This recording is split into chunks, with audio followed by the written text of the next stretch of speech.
it's a completely different sale, at the end of the day, because you're truly educating people. It's not like you're trying to push a specific product. You're trying to find a solution to their problems. If you're not confident enough when you're on the phone, then no one's ever going to want to listen to you or believe what you have to say, because if you don't believe in what you're trying to talk about, they're not going to believe what you have to say. What would you say are your biggest fears in this business? You never can leave. You're always being asked, where are you going, if you're leaving for lunch or anything along those lines. And over time it just gets to you, because it's like you put in all this work, but yet you're still being treated like you're not putting in all this work.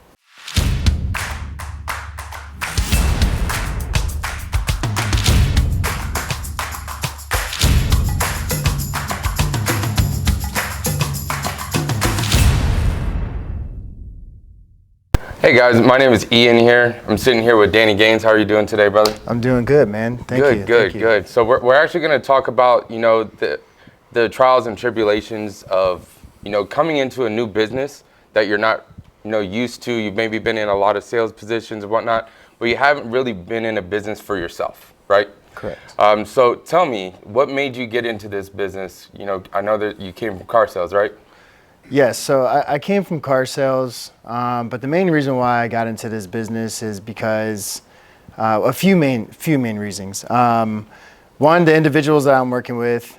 Two, to become my own business owner and brand myself, as well as my significant other, Nisha. And two, just to the opportunity here and to be able to help as many families as I can, and that's very important to me. So. Okay, awesome. Now, kind of tell me a little bit where you came from, what's your background, and tell the audience, what expertise you did have prior to this. So before I came into this industry, I was in the car sales industry. I've been doing car sales for pretty much all my life. Very successful at it, did very well.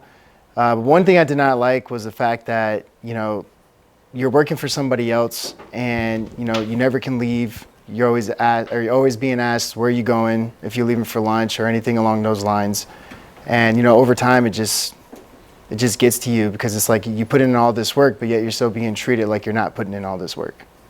I completely agree. The big thing about this business is the work that you put in is yours, right? At the end of the day, if you're going to say you work 60, 70 hours a week, even in this business, at the end of the day, it just doesn't really feel like you worked that much. Would you agree with that? Yes, absolutely. Okay. So the big thing about this is, because it is yours, you have that sense of ownership that the more that you want to put in, the more you're going to get out of it, right? So tell people kind of about the trials and tribulations, what you've gone through, because you've been here doing this for about a month and a half, after you got fully licensed and everything. Tell people about what you've kind of gone through during that time frame, and what kind of changes you expect to make to be able to, really succeed at this. Right.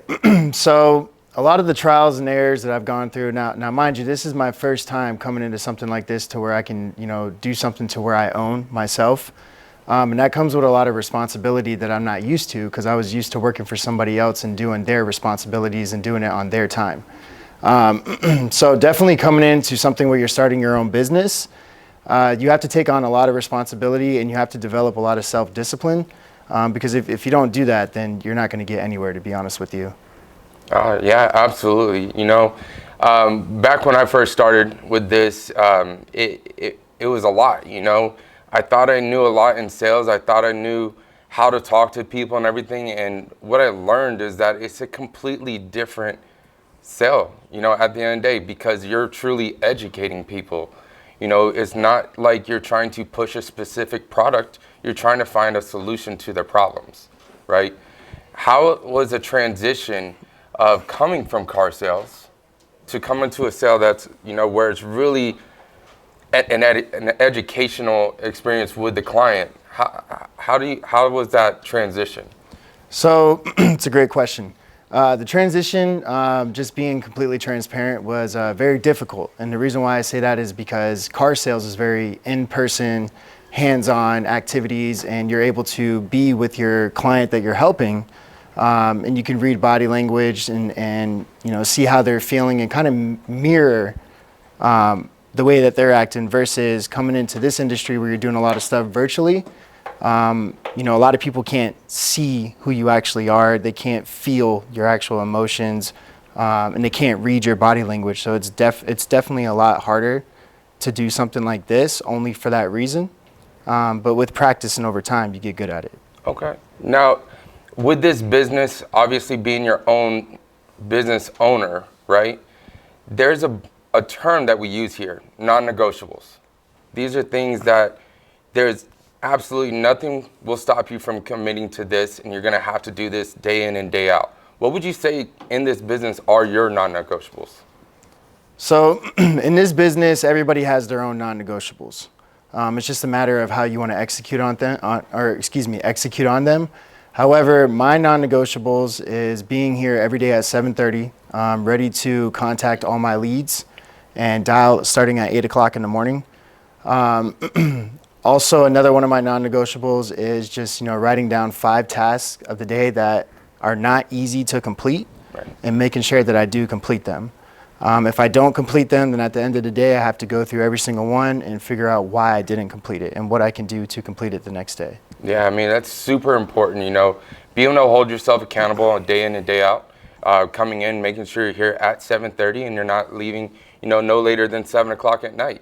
At the end of the day, you still have to have a life for yourself, but as long as you're actually putting in the time and effort to build your own business, you're going to, everyth's just going to eventually fall in place no matter what, right? Right. Now, with this, coming from car sales, going to this, it's a different process, so you can experience different fears when going into this, whether you have a fear of dialing somebody or having a fear of, a fear of a no, how to get past that, or just fear of even simply asking for the sale.